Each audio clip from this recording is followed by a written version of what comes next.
Hi BYW students, it's Mr. O'Sullivan. Today we're looking at lesson 7-7, recursive sequences. One second, let me just have a sip of water. Today's learning target is, I can apply my knowledge of sequences to determine a term by using a recursive sequence rule.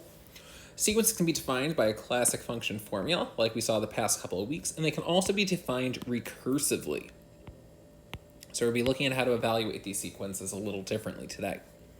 A recursive formula is one where each term in the sequence depends on a term or terms before it. So it always depends on the term from before. Here are some examples of recursively defined sequences which are actually both the same. I read this as a sub n equals a sub n minus 1 plus 5, but I know my first term is 3, or a sub 1 is equal to 3. Then I have a sub n plus 1 equals a sub n plus 5, and I know a sub 1 is equal to 3. Let's look at this model problem right here. I want to find the first 4 terms of the sequence. I know a sub 1 is 7, and I know a sub n is equal to a sub n minus 1 minus 3. So in a way, I'm just taking my previous term,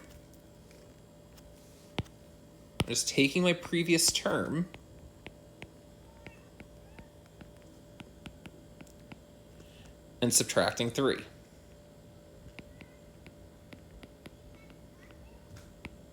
So if you look, I know a sub 1 is equal to 7, and if I want to find a sub 2, I have to do a sub 2 minus 1, which is just going to be a sub 1. And then I do a sub 1 minus 3, which gives me 7 minus 3, and what's 7 minus 3? 4. For a sub 3, I take my second term, which I just found, my 4, and I take away 3, which is 1. For a sub 4, I take my third term, which was 1, and I take away 3, which gives me negative 2. So that's how we're going to look at these 4 rules, okay? Let's do a few together. Practice. Evaluate each of the following recursive sequences. Be careful because the questions ask you for a specific number. So for question number 1 and 2, we want to find the first 5 terms, while for question 3 and 4, we want to find the third term and the second term. So let's do our first example.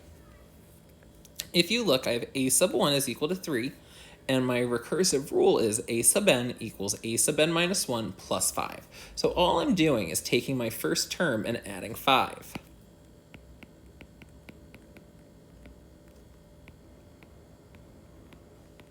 Or my previous term, my first term, and just adding 5. So if I want, what I typically do, since I want to find the first 5 terms, I want to find term 1 through 5. So I already know a sub 1 is equal to 3. So if I want to find a sub 2, I just take the term from before, or in this case, a sub 1, and add 5. Now I'm going to ask you, what did we just say a sub 1 was? Well, a sub 1 is 3. So I'm going to do 3 plus 5, which will give me 8. So I know a sub 1 is 3, and a sub 2 is 8. Now if I want to find a sub 3, I take my second term and add 5.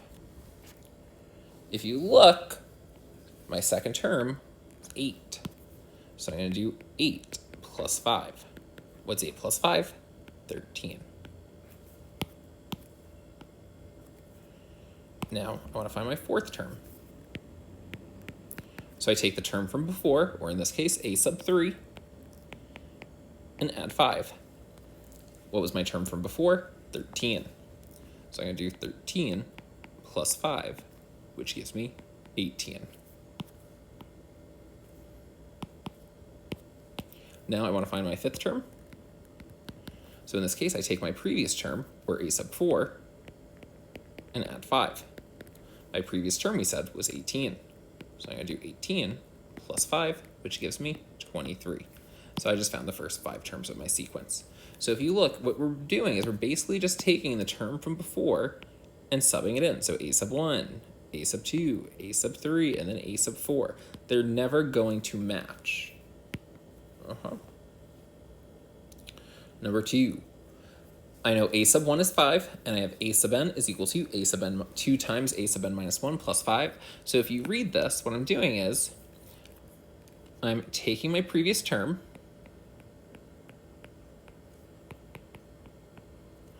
multiplying by 2,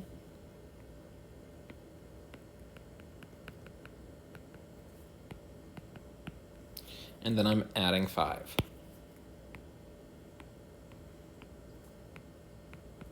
Okay, so what we're going to do is we want to find the first 5 terms. So I know a sub 1 is equal to 5. Now when I want to find a sub 2,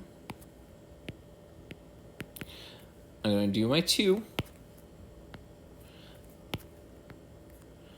Then I ask myself, what's 2 minus 1? Well, 2 minus 1 is 1, so I'm really just doing 2 times a sub 1 and then adding 5.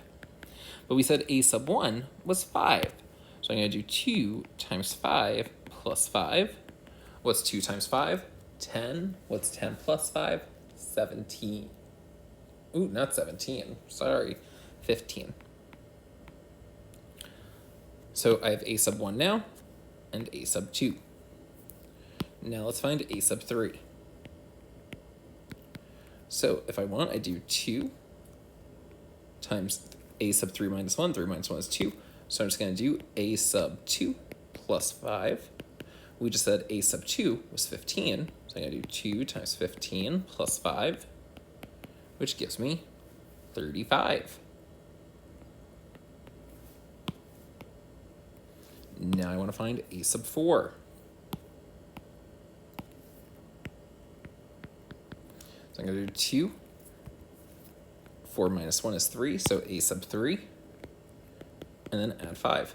We just said a sub 3 was 35. So I'm going to do 2 times 35 plus 5. 2 times 35 is 70. 70 plus 5 is 75.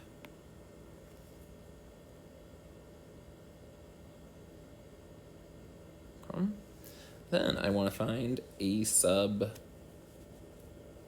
One second. Yep, now I want to find a sub 5. So I do 5 minus 1, which gives me my 4. So I'm going to do 2 times a sub 4 plus 5. But we just said a sub 4 was 75. Multiply it by 2. Add 5. 2 times 75 is 150. Plus 5, 155. And that's your final answer, or my 5 terms. Oh. Number 3. If a sub 1 is equal to 2 and a sub n is equal to negative 5 times a sub n minus 1 plus 3, then determine the value of a sub 3. Well, if you look, you already know a sub 1 is 2. And now I need to find up to a sub 3 because I only want my third term. So if I want, I do a sub 2 now. 2 minus 1 is 1, so I have negative 5 times a sub 1 plus 3. We know a sub 1 is 2, so I'm going to do negative 5 times 2 plus 3. Negative 5 times 2 is negative 10. Negative 10 plus 3, negative 7. So now I want to find a sub 3. So I do 3 minus 1. That gives you my 2. So I'm going to do negative 5 times a sub 2 plus 3. We know a sub 2, in this case, is now a negative 7. So I'm going to do negative 5 times negative 7 plus 3. Negative 5 times negative 7 is 35. 35 plus 3 is 38. And that's your final answer. The reason why we're stopping there is because we only want to find out what the value of our third term is. Ooh, this one's actually pretty fair because we only want to go out one term, or to term 2. Well, we know a sub 1 is equal to 8. I want to find the value of a sub 2, but if you look, I have an n right here, so I'm going to plug in a 2 right there. Now I have my a sub, well, 2 minus 1 is 1, so I have 2 times a sub 1. Take away 3.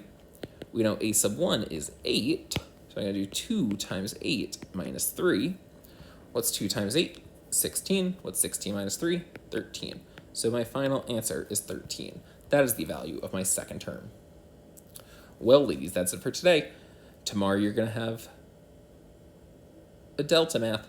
If you have any questions, please email myself or Ms. Townsend. Have a great day, students.